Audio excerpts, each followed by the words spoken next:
Um, we will continue with the properties of the Z transform, but before that, one of your friends have reminded me about the confusion that could be made in the distance calculations. I should clarify it. I'm sorry about the confusion.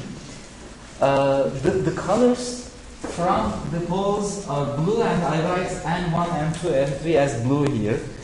I'm sorry about that. It should be just the other way around. Let's make it clear. The distances from the zeros should be in the numerator. The distances from the poles should be in the denominator. Okay, make sure that it's clear, because the color legends are quite incorrect here. I'm sorry about that. Okay, the numerators should be red. The denominators should be blue. All right. So distances from the numerators over distances from the zeros divided by distances from the poles. Okay, now we can continue with the properties, the Z transform. We will start with some obvious properties like linearity.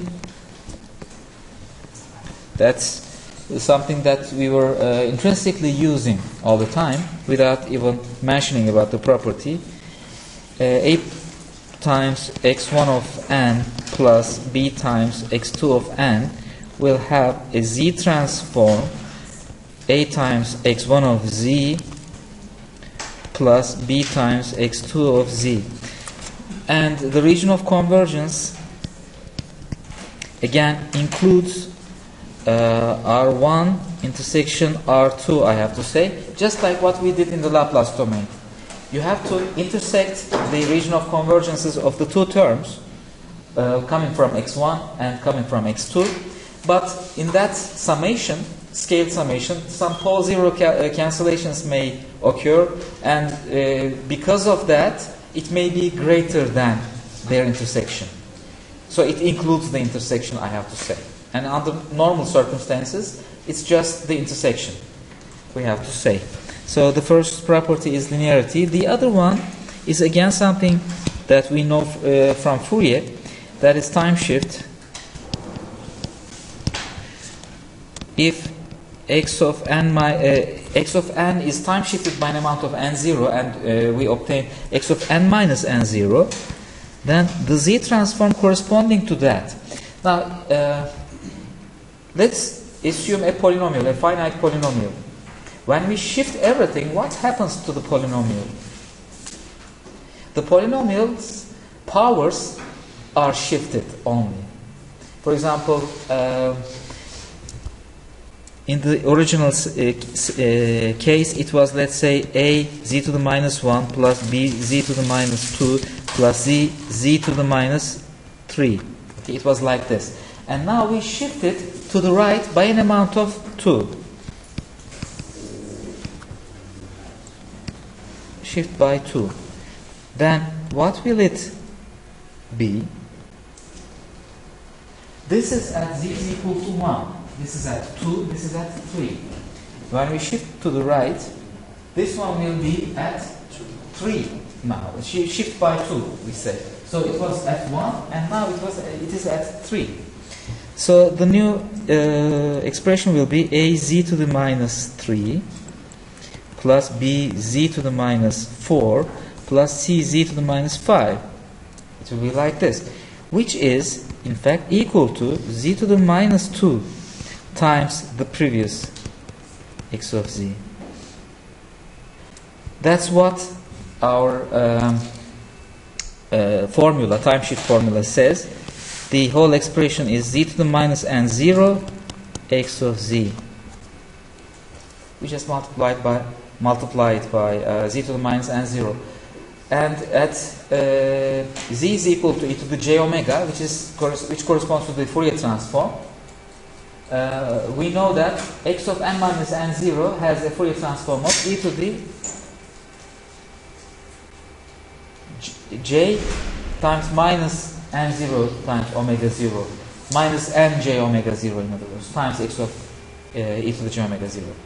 So this is, it can be remembered from z is equal to e to the j omega. Just substitute z is equal to e to the j omega. What you will get will be the Fourier transform property.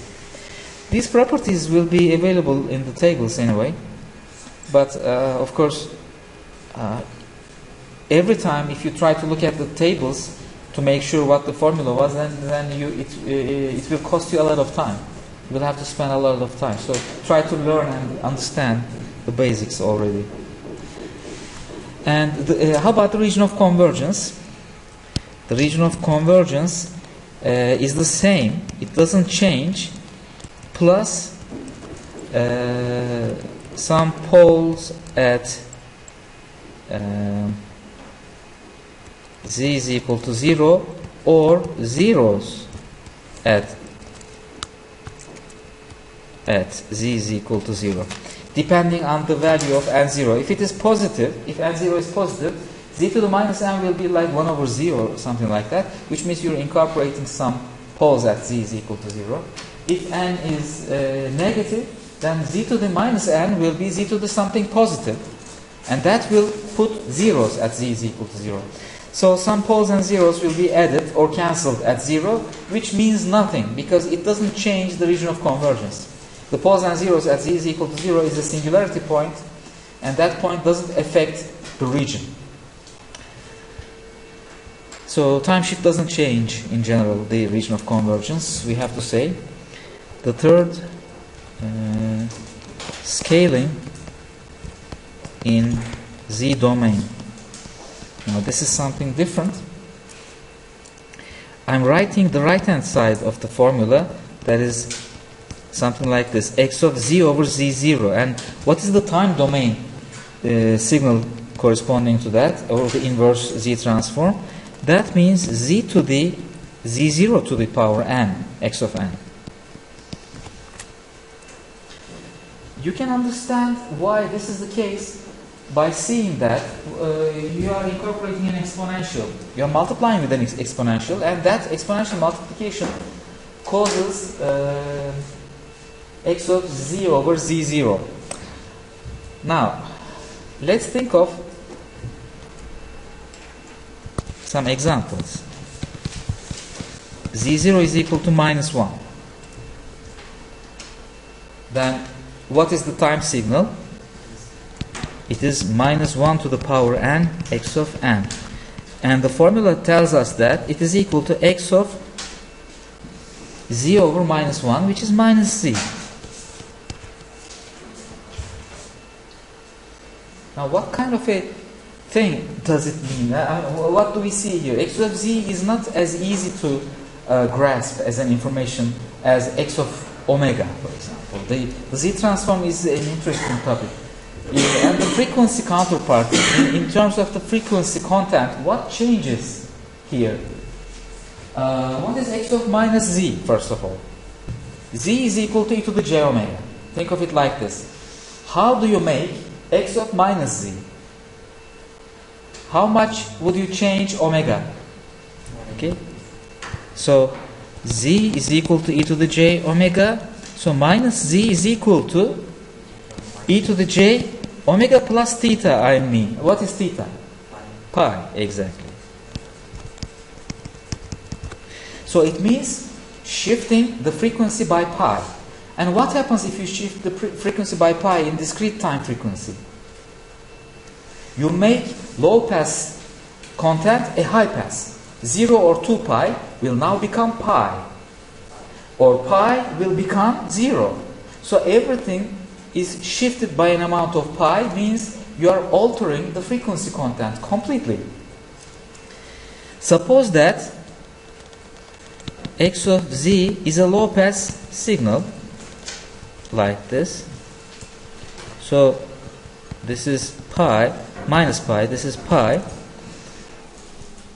and it is repeating itself, of course, 2 pi.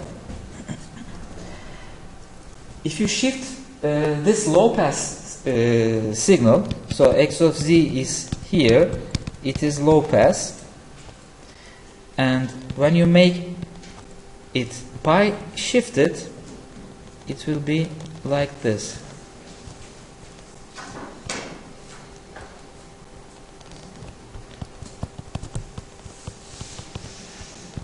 So this is x of minus z, the magnitude of it. And this is a high pass signal. A low pass signal becomes high pass when you make z a minus z, when you replace z by minus z. And see what's happening in the time domain. You are multiplying the time domain signal by minus 1 to the power n. Now let's see an example. Low pass time domain signal. I'm just drawing a low pass signal here, a smoothly varying signal, 0, 1, 2, 3, 4, 5, 6, etc. This is n. This is x of n. Now, what happens if I multiply this signal by minus 1 to the power n? Then the envelope will be like this. It will be something like this. I'm just trying to make an illustration, alright? Like this, basically. And this one is low pass.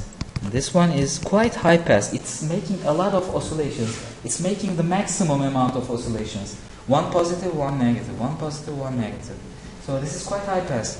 And the frequency content of this signal is this high pass, whereas the frequency content of the first signal is this low pass. So that's what's happening. When you alter the signs by multiplying by minus 1 to the power n, you are altering the signs. By altering the signs, you are shifting the frequency content by pi. And you make the top low pass signal a high pass signal. Okay? That's where this example comes from. Or you may think of it like this.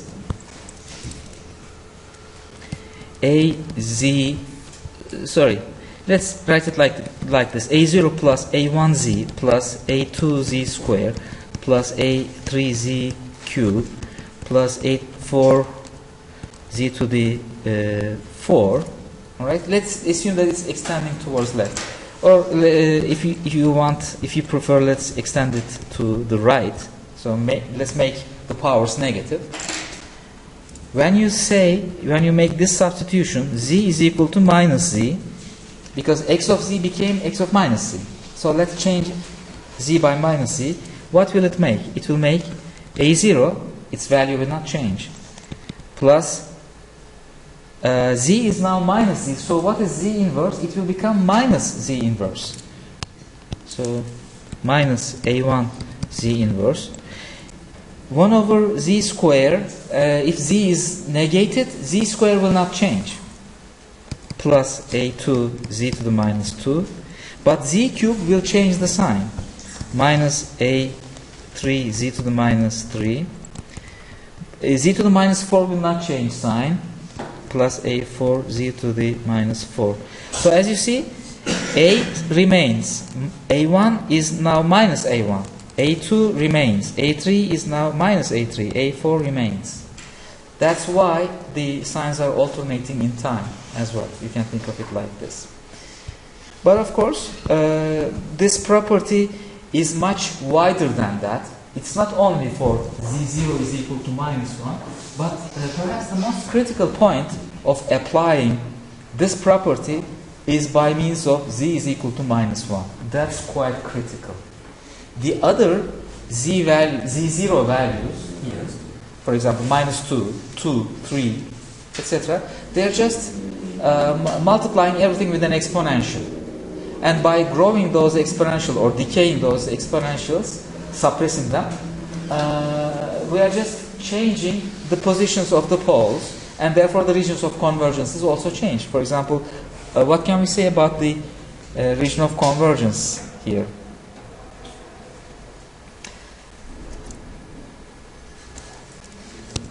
What is the new region of convergence? The new region of convergence, according to the book, is something like this.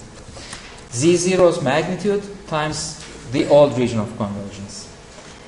But it's actually indicating the arc length from the pole. If there's a pole at A, now there's a pole at Z0 times A. That's how it behaves. So for Z0 is equal to -1, what would you say about the region of convergence? It doesn't change. It is just alternating the signs, but it's exponential growing or decaying doesn't change. The envelope doesn't change. It's just the signs that changes. But of course, if Z0 is 2 or 3 or whatever, you have to recalculate the precise positions of the poles and indicate what the new region of convergence is. And it's not a very difficult thing. Okay? If it is at A, now it is at 2 times A, for example. It may become convergent or divergent, stable or unstable, depending on this Z0, of course. All right. Now, the next is time reversal, number 4. In other words, x of minus n will have a z transform of. Can you tell me what we should have? Again, from the examples. A0, or let me write it like this. AZ squared plus BZ plus C plus DZ inverse. This much is x of z. Then what is the signal that we have here? Oops, sorry. The signal is like this. At n is equal to minus 2, exactly. This is minus 1, this is minus 2. We have A at minus 2. Then we have B at minus 1. Then we have C0 at 0. And then we have, let's say, D, which is, let's assume, negative at 1. And this is C, sorry, at 0. So A, B, C, D. Let's also write a C over there. When we flip it around, what will be our new signal? The new signal will be C will be here, D will be here, and B will be here, A will be here at 0, 1, 2, and minus 1. So our new x of z will be what? D times z plus C plus B times z inverse plus A times z to the minus 2. Now just compare this one and this one. What did you notice? What changed between them? Z is replaced by z inverse, or 1 over z. That's what is happening here. When you say x of minus n, you have x of 1 over z, if you wish, or z inverse, you can write it like. Every z becomes 1 over z. And what about the region of convergence? The region of convergence, the poles and zeros just replace their roles. The previous zeros may become poles, the previous poles may become zeros. You just need to replace every z by 1 over z and rewrite the formula. For example, if your x of z is 1 over 1 minus az inverse, what is the new z transform? It will be 1 over 1 minus az, because z inverse is replaced by z. So if x of z is 1 over 1 minus az inverse, then x of z inverse will be 1 over 1 minus az. And the new pole, the previous pole was at z is equal to a is a pole. Now z is equal to 1 over a is a pole. So the poles are reciprocals of the previous. 1/overs of the previous. And the whole expression may have some pole zero calculations as cancellations as well. So you have to be very careful about recalculating the region of convergence. I should say region of convergence is recalculate. Poles are now 1/poles. Okay, you have to be careful about that. Okay. What else can we have? Time expansion is the next. Or upsampling, as the terminology suggests. An upsampling is something like this. We notate it by this x sub k of n, which is equal to x of n over k. It's like time scaling, multiplying the time by 1/k, but this happens only if n is an integer multiple of k, of course. Otherwise, there is no x of n over k. If n is 4 and k is 2, only then, for example, 4/2 will be an integer. This inside must make an integer, and it's equal to 0 else. What it makes is an upsampling by a factor of k. Do you remember upsampling? We were inserting k minus 1 zeros in between every neighboring samples. For example, the previous x of n, the original x of n is, let's assume something like this.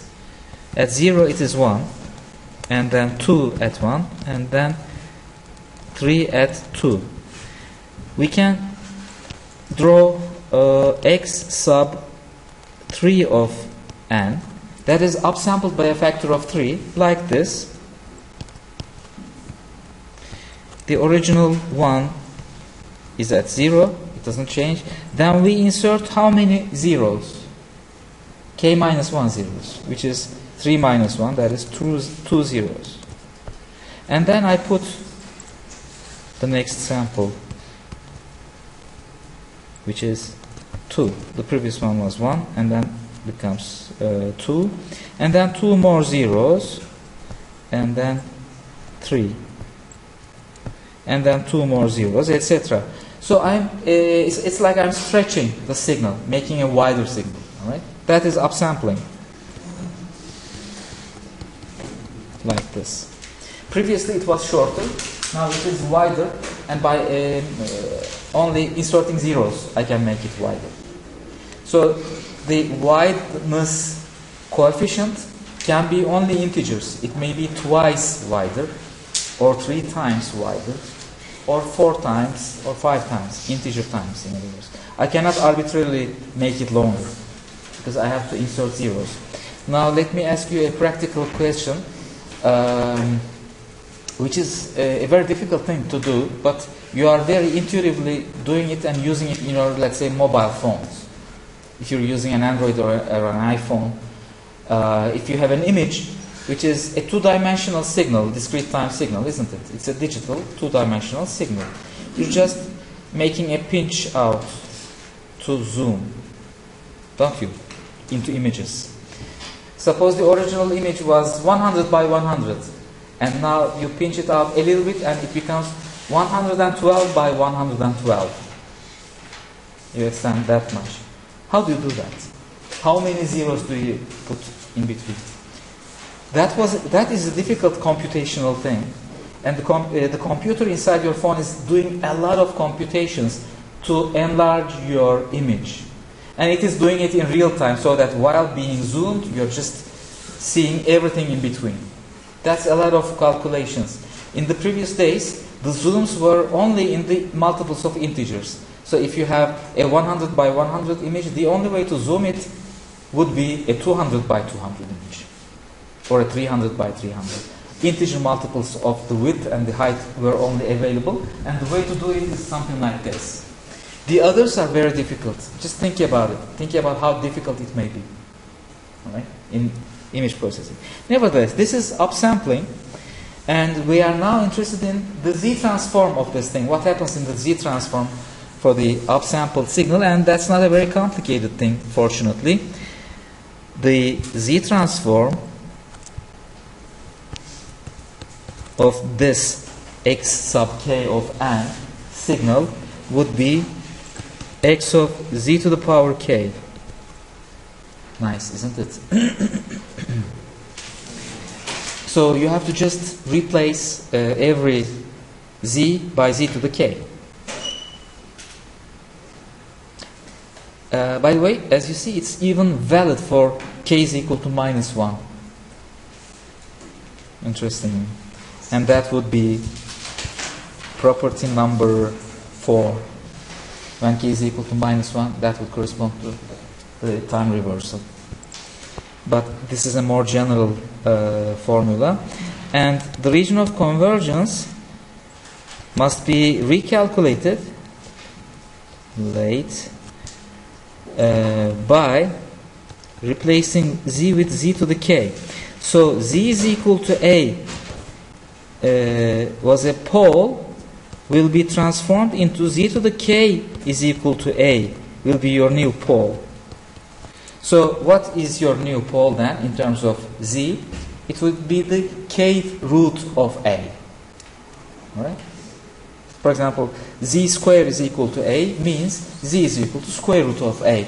So if the pole is at 4, then the new pole will be at 2, for example. It will change like this. Z will be the kth root of a as a pole. And that will change the region of convergence, circles, rings, etc. Alright, what else do we have? The sixth property, that is the conjugation. Conjugation property is as follows. If you have x conjugate of n, then its z transform will be capital X conjugate of z conjugate. Now, if you remember from the Fourier transform, what was the Fourier transform of x conjugate of n? Do you remember that? It was x conjugate of minus omega or minus j omega. So that's what it makes. Z conjugate, please always remember that z is equal to e to the j omega. So z conjugate will be e to the minus j omega. So it's a replacement of j omega by or towards minus j omega. You are inverting the frequency. Omega is now minus omega. That's what z conjugate makes. And the region of convergence doesn't change. It's the same R. Why is that? Because previously z is equal to a would be a pole. Now z is equal to a conjugate will be a pole. And a conjugate have the same radius. If a is here as a pole, then now a conjugate will be here. And their distances, the radius will not change. It will just be reciprocal. And the region of convergence will not change by conjugating n. As a matter of fact, conjugation of n means nothing in terms of the behavior, the convergence or divergence, stability, etc. of x. Just by conjugation, you don't change it. You don't change the region of convergence. 7. Convolution. It's like this. If you convolve, of course, two signals in time domain, then the z transform suggests that you multiply x1 of z by x2 of z. And we already know it, right? because the polynomials will be multiplied, and the polynomial multiplication of z in the z polynomial domain will correspond to the time domain convolution. That was something that I have mentioned about in the beginning of the z transform chapter. So in that aspect, it's quite similar to the Fourier transform. In the Fourier transform, it behaves the same. Convolution in time is multiplication in frequency. Same here. How about the region of convergence? We have to say that it includes, again, R1 intersection R2.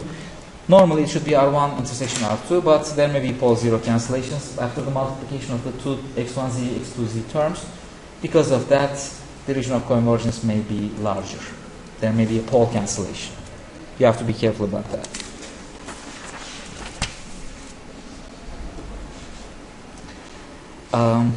Now, at this point, it may be, let's give a break to the properties, tables of properties, and see some examples regarding what we have seen. Do you remember the linear and time invariant system differential equations converted into Laplace transform? We just said that every derivative is replaced by an s, and the second derivative is replaced by an s squared. Now, we don't have anything like this here, because of this property. Let me come back to that property. Yeah, the time shift. The second property is the critical step here. That is the time shift, the delay. And we only have the difference equations in the discrete time. We don't have differential equations. We don't have derivative sort of things. So the examples that we will see, for example, could be like this. A times y of n minus 2 plus b times y of n minus 1 plus c times y of n is equal to d times x of n minus 1 plus e times x of n. This is a difference equation. And it is much simpler than the differential equation form that we have for the continuous time. And this simple difference equation quite easily translates into the z transform domain like this. A times z to the it is already minus, so z to the minus 2 is z squared y of z plus b z y of z plus c y of z is equal to d z x of z plus e x of z. And all you need to do is now to put into parentheses of y of z and x of z, and that will give you a system transfer function. So with respect to y of z, you have in a parentheses az square. Let's see. I'm a bit confused about this z to the term, because y of n minus 2 shifts to the right, and if you go towards right, it should be even further negative z term. So z to the minus 1 should go to z to the minus 3, for example, if you shift towards right. I'm sorry about that. Your friend is right. These should be negative powers if you shift towards right. Yeah. And because of that, now we will have a times z to the minus 2, yeah, plus b z to the minus 1 plus z c is equal to x of z parentheses d z inverse plus e. And the transfer function is nothing but yz over xz, because the convolution versus multiplication property is the property that we have just seen. If you convolve x and h to produce y, it means you're multiplying x of z by h of z to get y of z, which means h of z is y of z over x of z. This is the system transfer function in z domain. That is y of z divided by x of z. And y of z divided by x of z from here is dz inverse plus e over az to the minus 2 plus bz inverse plus c. So if I give you a difference equation like this at the top line, then you may give me the system transfer function like this. With some numerical values, it is possible for you to split this thing into two first order systems and find the impulse response even. You see that? Because this is a combination of two first order systems. Sum f1 over 1 minus f2 z inverse plus f3 over 1 minus f4 for z inverse. You can split that thing into two first order systems, and you know the inverse Z transform of this one, you know the inverse Z transform of that one. Just combine them. That would be inverse Z transform. That would give you h of n, which is the impulse response. So the path is like this. Previously we were doing it in a similar form using the Fourier transform, but I believe that instead of using e to the j omega for every z that you see, it would be more complicated. The Fourier transform is a little bit more complicated to find the impulse response from the system response. So again, let's draw the triangle. We have the difference equations. We have h of z and we have h of n. And in that triangle, we usually start from the difference equation from which you get the system transfer function h of z, and by inversion you get h of n. Or the other way around you can go, according to the question. I may give you h of n, and I may ask you what is the difference equation. Then from h of n you have to find h of z, and from that h of z, just pray that h of z is in this form, a numerator polynomial over denominator polynomial. If it is in that form, that is y of z over x of z. Just make the cross multiplications to get the top equation, and from that top equation you just invert to get the difference equation at the top. Those are the things that you may be responsible for. And please remember what I said in the beginning of the Z chapter.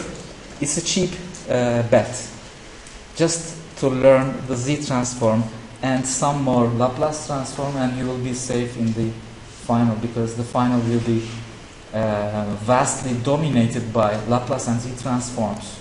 And the Fourier transform knowledge is necessary still, but it will be just some further grades, plus 5 points, plus 10 points, etc.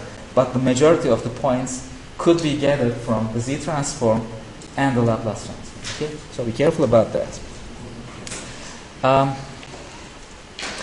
Yeah, we have 2 more properties, but we have tomorrow too. So I'm stopping at this point. We'll continue tomorrow. By the way, about the examinations, while I stop this, I'll talk about that.